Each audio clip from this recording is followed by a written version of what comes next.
The truth is, I'm your boyfriend.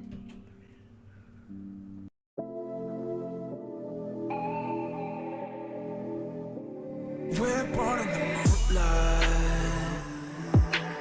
Ain't no fantasy.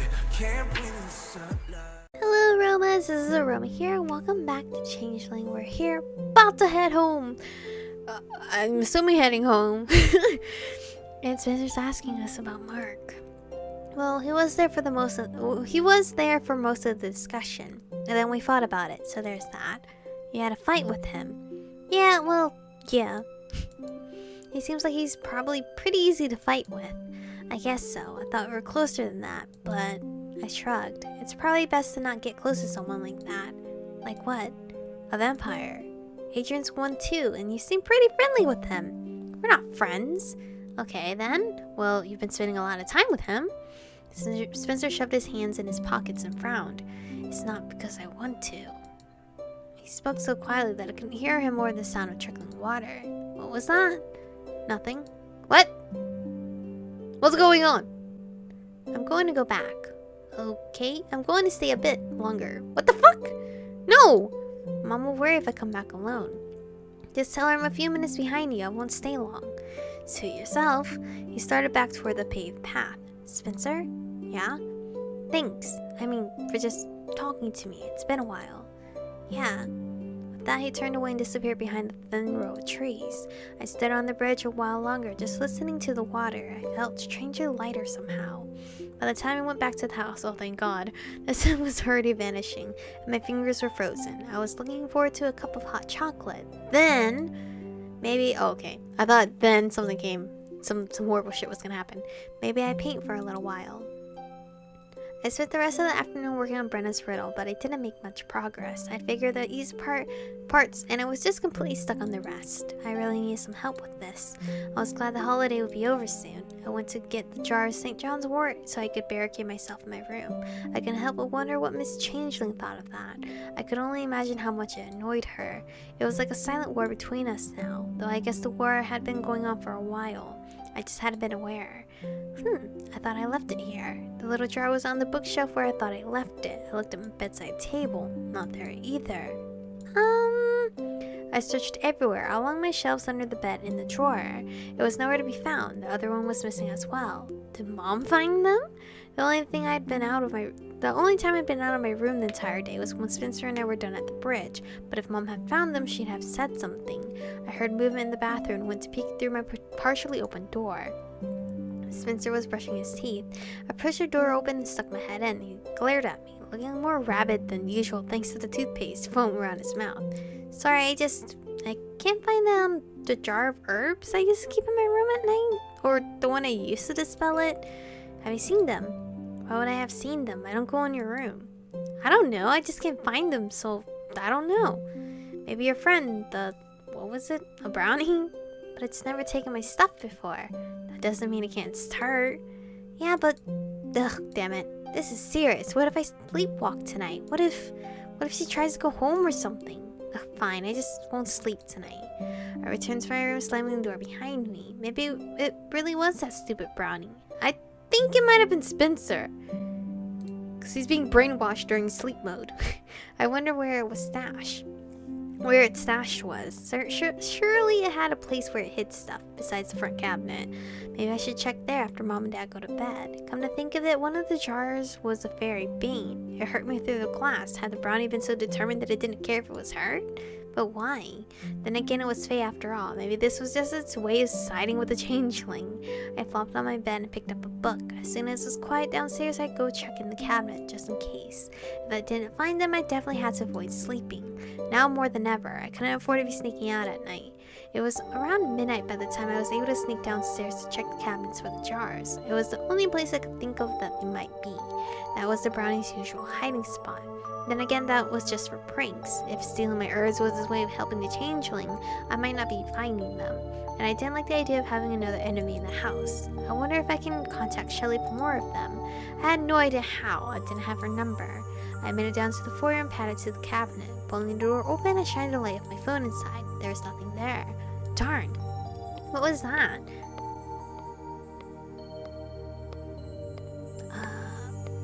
I thought I heard something, a faint noise, footsteps. I crept up quietly to the kitchen in time to see someone vanish out the back door. Spencer? What was he doing? First thing that popped into my head was sleepwalking, but that was impossible, or it should be. I was the one with the fairy in my head, though I guess technically I'm the one in her head. Should I call out to him? But I was kind of worried. It was weird for him to be doing this, and he might not tell me what's going on. I shifted from one foot to another before I finally shoved my feet into a pair of sneakers by the door and followed him. He was already out the gate by the time I left the house. I peeked out in time to see him vanish into the trees. Damn it. Okay, I was going to have to catch up and drag him back. I didn't know what he was up to, but this wasn't time for it. Somewhere at the back of my mind, I did have a strange thought. What if he was like me? What if he was a changeling too? What if he was sleepwalking like me? Was that even possible? I quickened my pace, hurrying to catch up, but I didn't know where he'd gone. I didn't know if I was going the right direction. Motherfucker, I'm out here by myself. I stopped inside the tree line, listening for movement. Spencer? There was no answer. I was trying not to be loud, too loud. Didn't want to wake anyone up. A hand covered my mouth. What the fuck? I started to struggle. Hold her. What does it look like I'm doing? Then hold her tighter. He's going to be pissed if we screw this up, and neither of us want to deal with him pissed. Who? Matthew? Adrian? Spencer? Those voices. I whipped my head around and catching sight of Spencer's face behind me. What? What the hell are you doing? Something was wrong. Definitely wrong. He looked terrified, distraught. Wait, was Adrian bullying him? He had something in his hands. A bucket? What is... He overturned it on my head, drenching me from head to toe. The first thing that popped into my head was the story of how people with burn changelings reveal themselves. Oh my god. I struggled against the hands holding me frantically, but it doesn't smell like gasoline. It was just water? It was... Wait, was it water? It smelled funny, like... Ugh. Why did I suddenly feel weird? What are you... Stop talking. I suddenly realized where I heard the voice before. It was Matthew, Adrian's friend. How would Matthew know the secrets of fairies? I tried to wrench my arms free, ignoring the tingling that was creeping its way down from the top of my head. Let go of... I let out a short scream as Matthew grabbed a handful of hair and yanked my head back hard. What the fuck, bruh? Stop it. Adrian said not to hurt her. She won't be hurt from this much. Why is my throat so tight? He shoved me down into the wet leaves, but I didn't have the strength to move. My vision blurred as the tingling turned to burning. Why? We're just doing this to get you back. Sorry, but it's probably going to hurt a little since you're not kneeling in a 7-pointed star, but Adrian's already waiting by that fairy hill to find you. The riddle. He's talking about the riddle. But why? How? I had more questions, but it felt like my entire body burst into flames. I curled into a fetal position as the burning rippled down my spine as to the ends of my fingers and toes. Spencer was standing above me, looking stricken. Stricken? Why was he doing this? What are they trying to do? I glared up at him from the ground. You are so dead. And that was the last I remembered of that. Oh shit, that route had no mark. Absolutely no mark. Forbidden fairy fruits. How did Adrian even find out about that shit? October 30th. It's cold. Everything was dark, and a deep chill permeated every fiber of my being. Cold air rushed over me, creeping into my clothes and tangling my hair. It felt like I was flying or falling. Someone was holding me though, carrying me. I felt like was being laid gently down, and then a voice whispered in my ear. I couldn't make out what it was saying. It was raspy and soft and so familiar. Goodbye. I woke up with a start. What the fuck? Oh, the Changeling. She said goodbye. Pulling myself to a sitting position, I groaned. The crackle of dried leaves immediately caught my attention. I rubbed anxiously at the side of my head as I looked around. Outside. I felt like my head was full of cotton, and my thoughts were struggling to travel through it all. My body was heavy and weird. I shook my head, trying to clear the fog. Outside. Woods. Disjointed thoughts tried to connect into complete sentences, but it was so hard to think straight.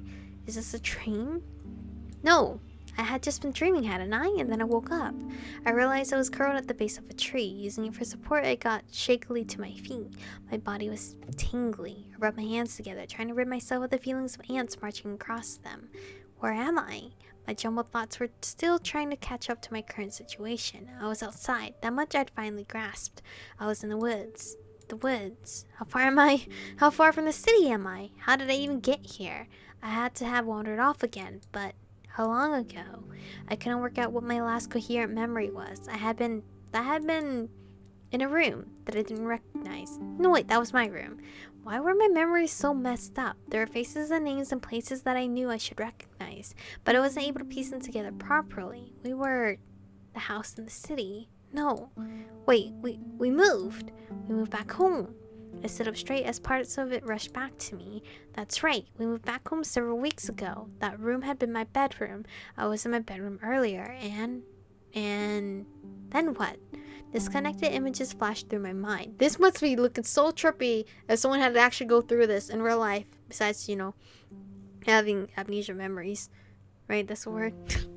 Disconnected images flashed through my mind. A backyard, the woods. I had definitely wandered off again.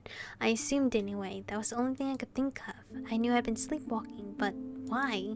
Why hadn't I told Mom about it? It was a secret. I knew it was a secret, but I couldn't remember why. Ugh! I dragged my hand through my hair in frustration, trying to get my stupid brain to work. Whoa, when did my hair get so long? I held out several long locks, realizing it was past my waist. Okay, I definitely didn't remember letting it grow. I hated letting my hair get this long. It was too much of a pain to deal with. What on earth had happened? Man, my memories are really a mess. And not just the ones about wandering off. All of them. I smacked my face lightly, trying to snap myself out of it. Not the time to worry about fashion. I needed to figure out how long I'd been gone and how to get back home. That was the important thing right now. There was a loud crack behind me and I whirled around, my heart in my throat. A wave of dizziness washed over me and I steadied myself against the tree as I stared into the shadows. Is someone there? My voice was so hoarse and weird, like I hadn't used it in a while. Something moved slightly, then came toward me. I prepared myself to run just in case it was something hungry. Oh, hi Adrian! But instead a boy about my age stepped out from under the trees. Something about him tugged at my memory. He was kind of familiar. Do I know him? So this is where you were. Thank goodness I was worried I wouldn't find you. Why do you look like that? He's definitely talking to me like he knows me, but it was weird. He was alone, and come to think of it, I didn't hear any evidence of actual search parties. No people shouting my name, no flashlights visible through the trees. If I'd been missing because I wandered off like I had in the past, I would have heard other people looking for me, right? What's really going on here? I eyed the boy suspiciously, unsure what to say. What's wrong? Do I know you? Do I know you?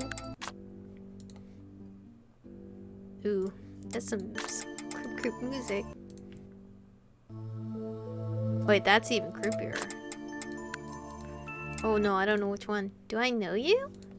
You don't remember me. I don't, no? My head is so weird. He seems familiar, but I was definitely drawing a blank as to a name or how I knew him. Something about him was throwing me off, though. Like there was something unpleasant I wasn't quite remembering, but I didn't want to jump to conclusions. I see, so you really don't remember. I wasn't expecting that. He says he wasn't expecting it, but he also doesn't seem too surprised. I'm supposed to know you, but don't. Yeah, it doesn't seem to bother you too much. Oh, well, it's not that it doesn't. Actually, it's really annoying to think that I'm that forgettable. Who are you? My name is Adrian Wallace. We go to school together. School. I racked my brain in trying to pull up any memory of school. Spencer and I had started back to Stone Circle. A few faces flashed through my head. A dark-haired boy with gold eyes. A boy with purple hair. Allie. A pink-haired boy. I frowned. A tall blonde. Somehow I felt sad and frustrated when I remembered him. But the guy in front of me... Wow, you really don't remember, do you? I just said I don't. What's going on right now? You don't seem to be part of a search party. I don't hear anyone else. How did I get out here, and how did you know about it? I can explain everything if you just come with me. Explain now. I'm definitely not going with someone I don't know. For all I know, you kidnapped me and are just trying to get me back after I escaped. Kidnapper. For some reason, that moment I thought that. I felt a strong sense of familiarity, almost like deja vu. There was definitely a memory trying to rise to the surface. That made me more suspicious than ever. Something was definitely not right about this. You're still the same as ever. What does that mean? Okay, fine. I'll give you an explanation now. The truth is, I'm your boyfriend. Are you fucking lying to me right now? You're gonna pull this line on me. You're gonna pull this line on me. That you're my boyfriend. Okay, bitch. No, not in this lifetime. This is where I'm going to end today's episode, because this boy be playing. Fuck you, Adrian. How dare you use my amnesia against me? This route is honestly my all-time hands down favorite. Just the storyline in general is so good right now. I'm really wondering how Marc is gonna swoop in and be like, hey, no bitch. But anyway, thank you guys for watching today's episode. Stay beautiful, and I'll see you guys in the next one.